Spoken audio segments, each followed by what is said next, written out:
your nation, your province, your southern Alberta. From the heart of Lethbridge, it's Bridge City News Weekend Edition with Jeanette Roche. Hi, I'm Jeanette Roche. Thanks for joining us for a look back at what made headlines this week. We are approaching the one-year anniversary of the terrorist attack by Hamas in southern Israel that claimed around 1,200 lives. Close to 100 hostages taken by Hamas have still not been released. TBN Israel correspondent Yair Pinto says October 7th is a day that people of Israel will never forget. He also says it's been amazing to see how many countries have supported Israel in their fight against terrorism. To see such unity, I mean, people from different backgrounds that are from the left side of the political view to the right side, to Orthodox, to seculars, all uniting together in defending Israel, because I think everybody realized that we are fighting for our life. Yes, and the enemy doesn't care if you vote Netanyahu or if you vote someone else. Yeah. So they just wanted to kill everybody. And just to make a point of that, many of the communities adjacent to the Gaza Strip were actually super extreme left peace advocates with the Palestinians. And Hamas terrorists didn't care. And they slaughtered them, kidnapped them just the same. Meanwhile, a plane carrying crucial medical aid from UN agencies landed in Lebanon as the fighting between Israel and the terrorist group Hezbollah intensifies. This is a shipment that has been organized by the WHO and UNHCR and supported by the United Arab Emirates. It contains 40 tons of medical supplies, mainly trauma kits, that will be crucial to support the hospitals as they receive the casualties from the Israeli attacks on Lebanon. Closer to home, a new report released by Canadian senators has outlined how Canada can increase the supply of family doctors in our country. Independent Ontario Senator Ratna Ammivar says Canada is facing a primary care crisis and something needs to be done by the federal government to address the physician shortage ASAP. She says their report has a solid recommendation or two. An alarming 6.5 million Canadians do not have access to a family doctor, a number that is projected to rise to 10 million within the next decade. We find ourselves lagging behind our international counterparts, ranking last among 10 high-income countries when it comes to access for primary care. The solutions tap into the talent of those Canadians who were trained overseas in medical schools or those immigrants who came to Canada with medical degrees and even experience. And speaking of healthcare, the Alberta government says it's taking action to improve healthcare in rural and remote communities in the province. That includes the introduction of a $16 million rural and remote family medicine resident physician bursary pilot program. Health Minister Adriana LaGrange says this initiative will allow better access to medical services in our regions. So this 3-year plan will guide government's efforts in improving rural and remote health care and closing the gap between Albertans' care in urban centres and in surrounding areas, and making sure that they get the care that they need in rural and remote communities. So it's really emphasizing the rural, remote communities having the care that they need. And through this action plan, there will be key focuses. One being access, another being community care, the third being prevention and wellness, the fourth being workforce, and the other key area is the fifth, which is creating innovative care models and solutions that serve the unique needs in rural and remote communities. LaGrange says the province is also implementing 2 grant programs to attract and retain more paramedics for rural First Nations, Métis, and Inuit communities. Meantime, a healthcare town hall was held by NDP leader Naheed Nenshi and Shadow Minister for Health Sarah Hoffman, who were in Lethbridge Tuesday night at the Galt Museum. The Alberta NDP has been very critical of the UCP over their healthcare policies, and residents in our city got to voice their concerns. BCN's Landon Hickok was there and has more on the issues. Lethbridge got to hear direct answers from the top of Alberta's opposition party on Tuesday night, as Alberta NDP members, Leader Naheed Nenshi, Shadow Minister for Health Sarah Hoffman, and MLA Dr. Luann Metz overheard testimonies and answered questions from residents on the topic of healthcare. In the shadow of an upcoming Lethbridge West by-election soon to be called, some residents of Lethbridge are voting on the basis of the city's current health challenges, some with challenges of their own. I am so grateful that so many people came out today and that so many people with real lived experience came out and were willing to share their stories. I mean, it was heartbreaking to hear of people living in chronic pain, waiting for surgery, people unable to work, people who have been made even more ill because the system was not there for them. And the fact that so many people are waiting for a family doc. And right now there are 0 family doctors accepting new patients in Lethbridge. So I'm really grateful for it because it's important for me to hear these stories so that we can amplify them and try and make the system better. Other issues brought up were a lack of funding, facilities, and high wait times. Lethbridge, a hub of southern Alberta with a large regional hospital, is heavily relied on by many rural residents, as emergency services in smaller communities are forced to close on occasion due to staffing shortages. Telling somebody that you need to drive when public health care includes making sure that every person in the public can be able to access the services that they need, and it should be the right care in the right place at the right time. In response to Premier Daniel Smith's announcement on the restructuring of Alberta Health Services, Sarah Hoffman says this could cause even more healthcare workers to walk out. What she is proposing at this point is massive system overhaul. She knows it's not working. That's why they're adding another system to try to talk about implementation and accountability, because there's already so much chaos just with the piece that they've done around Recovery Alberta. We're losing nurses, we're losing other healthcare professionals because they don't want to be part of another chaotic reorg or redraw of the system. We saw what happened with the privatization of labs when they stopped the building of the public lab that we were doing as a province. Then they decided to sell everything off to Dynalife. Then they had to buy back what they'd already sold from Dynalife and pay them more, and it caused chaos for patients. We know how the wait lists were incredible and unacceptable for lab results, and so much begins with getting that information. For Bridge City News, I'm Landon Hickok. Make sure to catch the full interviews with Alberta NDP leader Naheed Nenshi and Shadow Health Minister Sarah Hoffman on our website at bridgecitynews.ca. Alberta Premier Danielle Smith took to social media this week to discuss some of the changes her government will be moving forward when it comes to what she calls protecting future choices of children. In a Facebook post, she says some of that protection includes licensed doctors being prohibited from performing gender reassignment surgery on youth under 18 in Alberta. Puberty blockers and hormone therapy would also not be allowed for those under 16 unless already under treatment. Those who are born biologically male will not be allowed to compete in girls' or women's sports.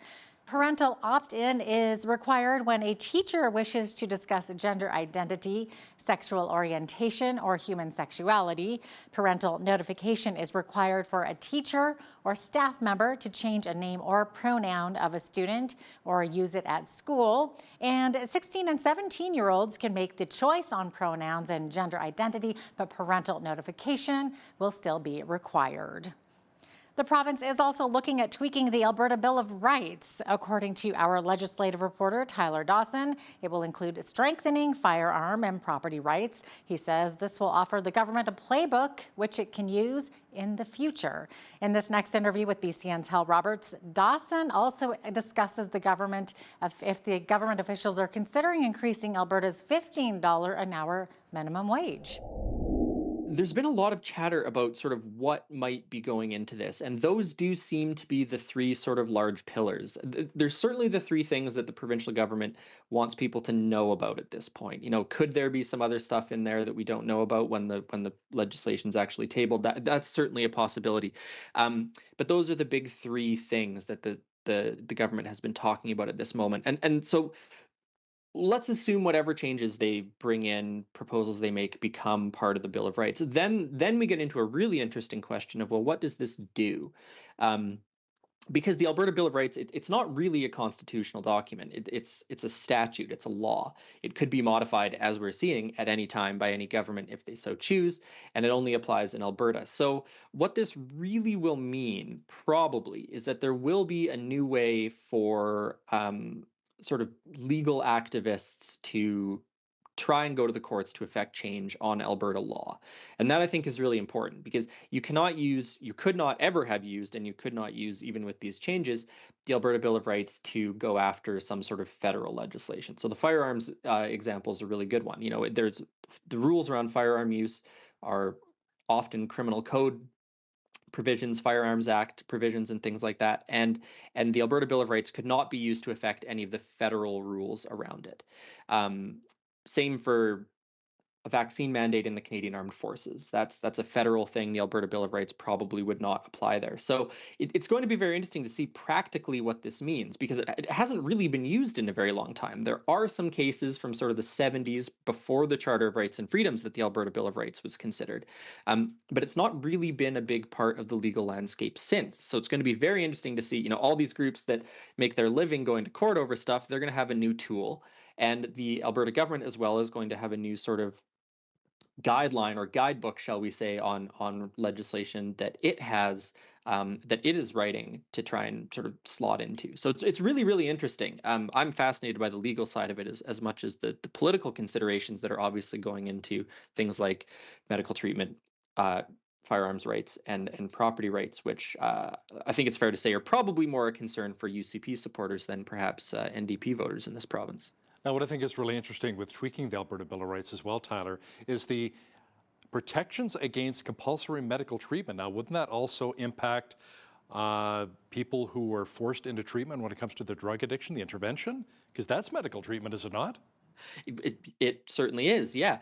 And the government has not really been put on the spot and forced to explain how it thinks these sorts of things are going to work.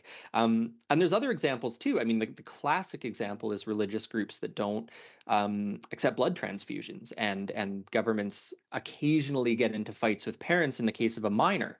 And there was a case in Ontario maybe 10 years ago now of a young Indigenous woman who did not want to continue receiving chemotherapy and chose instead to pursue traditional Indigenous medicine. So there are, I think a lot of the motivation behind this is obviously related to the COVID-19 vaccine mandates and people who were compelled through their jobs, if they wanted to keep their jobs, to become vaccinated. But you're right, it raises a whole host of other issues.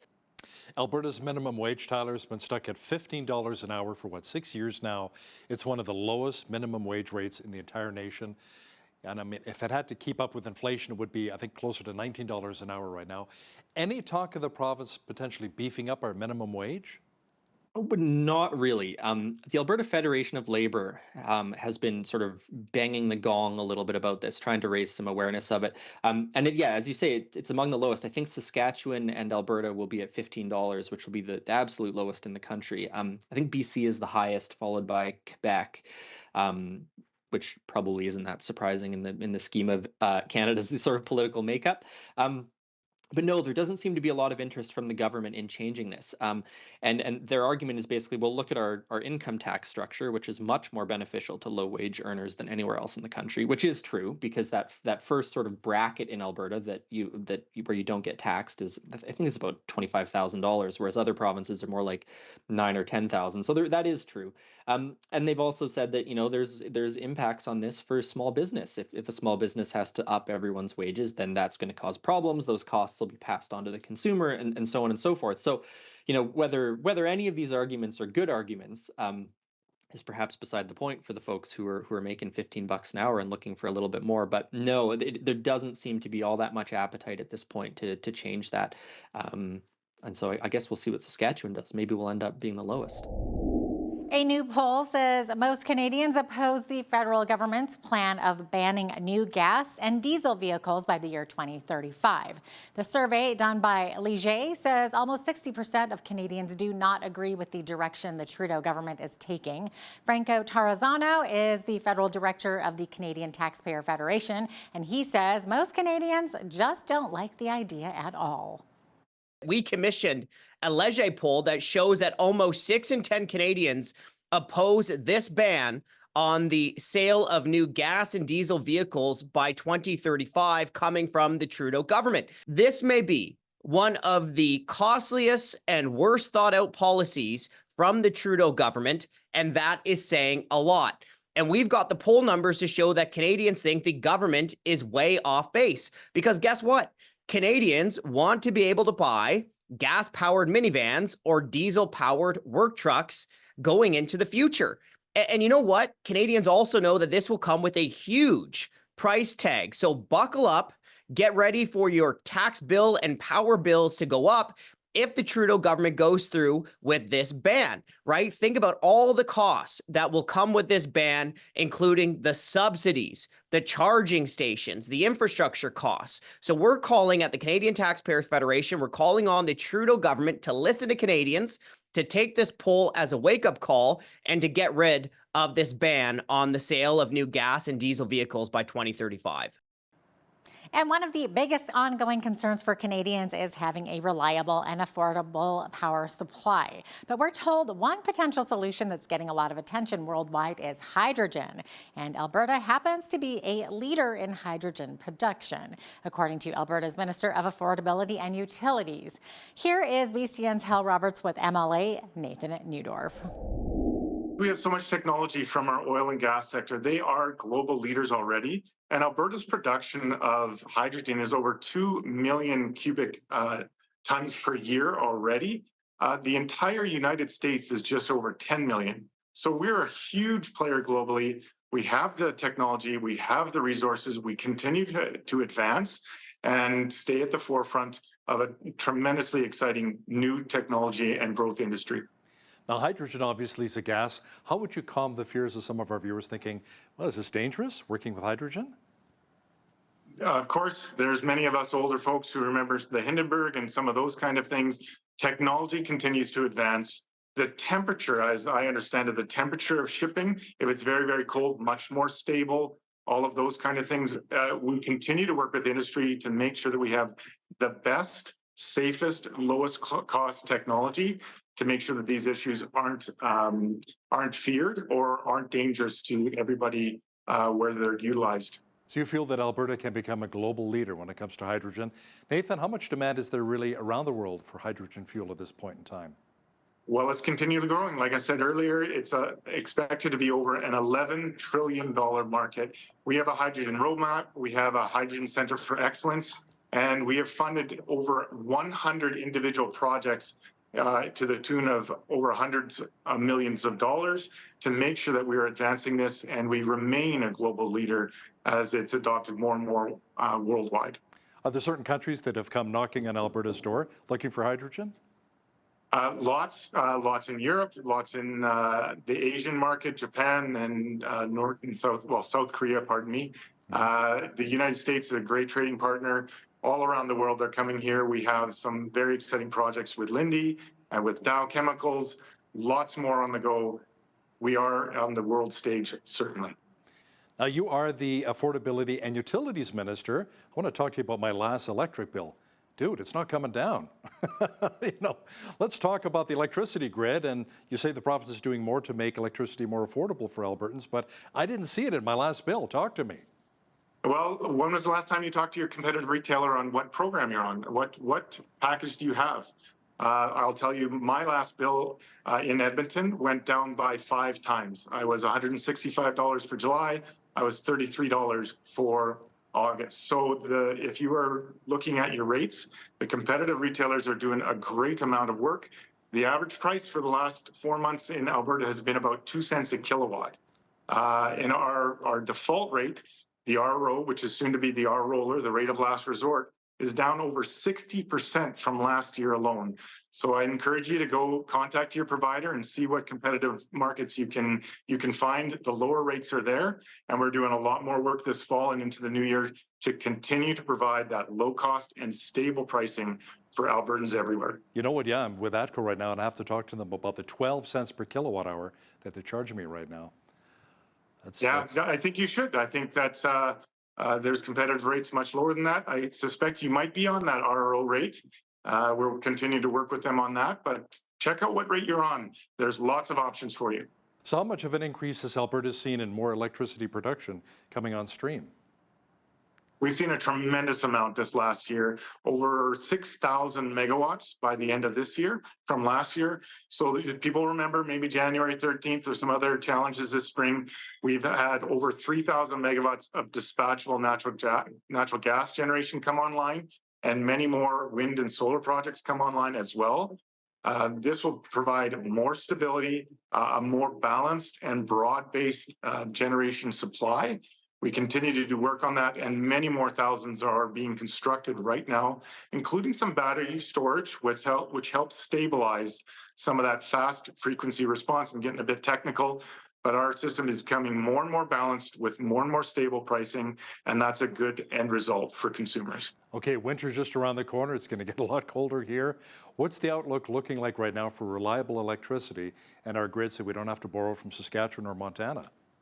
We're looking very, very good. We have over 13,000 megawatts of dispatchable generation on our grid right now. And our peak usage last winter, this summer, was 12,500. That gives us a lot of stability that no matter what's happening with our renewables, whether it's sunny or windy, we still have dispatchable generation on hand. And that's a really great place to be heading into winter. That's something that we didn't have heading into winter last year. So we're strengthening our grid, and we're realizing that potential. We're really excited about the future heading into next year. After the break, Rotary clubs from across Alberta head way down south in a convoy of fire trucks and ambulances to donate some much-needed emergency supplies. Landon Hickok has all the details next.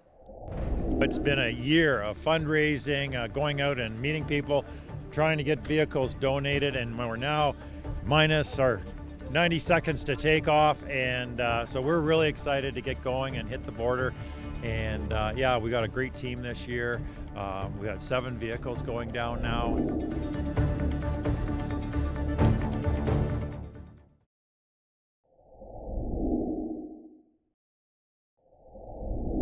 It was the crack of dawn on a Sunday morning when Rotary clubs from across the province departed Lethbridge to make their way all the way down to Mexico. But instead of cars, they drove a convoy of fire trucks, ambulances, and public service vehicles to donate to the communities in need.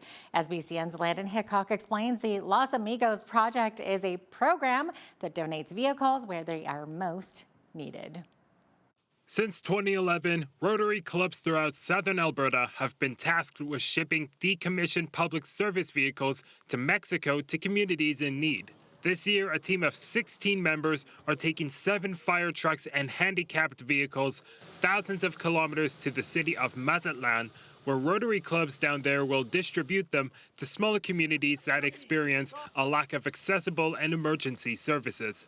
The team gathered at the Lethbridge Canadian Tire South parking lot early Sunday morning to head out together on a trip that's expected to last a week. Well, we're excited. You know, it's been a year of fundraising, going out and meeting people, trying to get vehicles donated, and we're now minus our 90 seconds to take off, and so we're really excited to get going and hit the border. And yeah, we got a great team this year.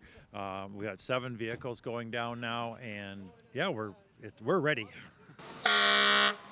Other vehicles such as ambulances and school buses have been donated, plus other items that include sports equipment, musical instruments, as well as wheelchairs and walkers have also made their way down to Mexico.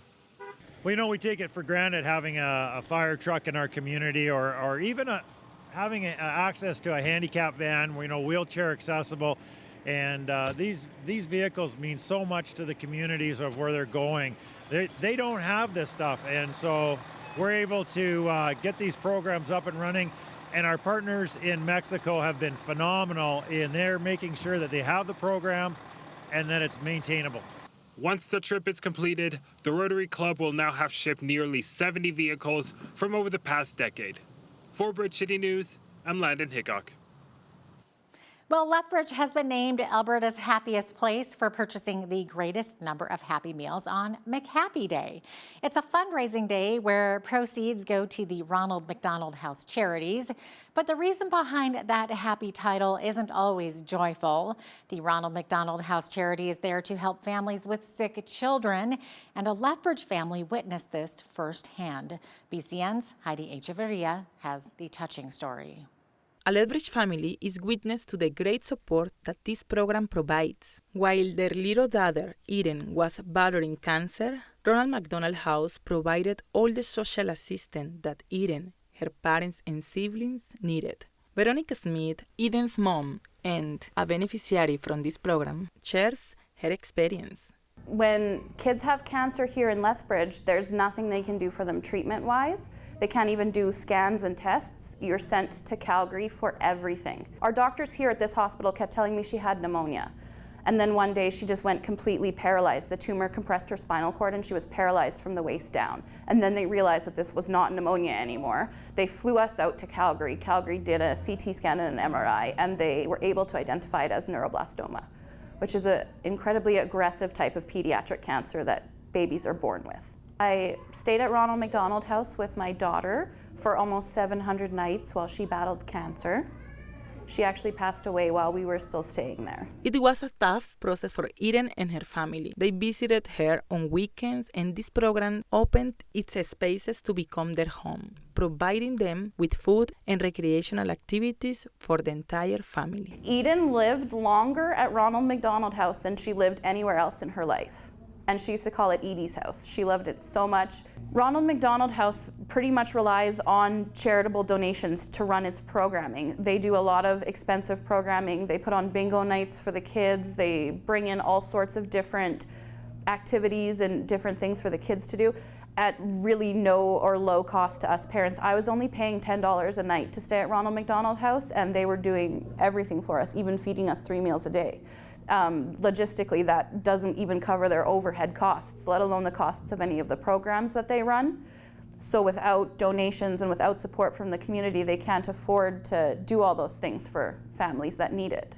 1 in 4 Southern Alberta families will be touched by somebody who will need the house, and by supporting and raising money and donating, they can help support their neighbor, that kid down the street that needs that support of their family with them during a time where they're sick and they need their family, and that's how we can support. For Bridge City News, I'm Heidi Echevarria.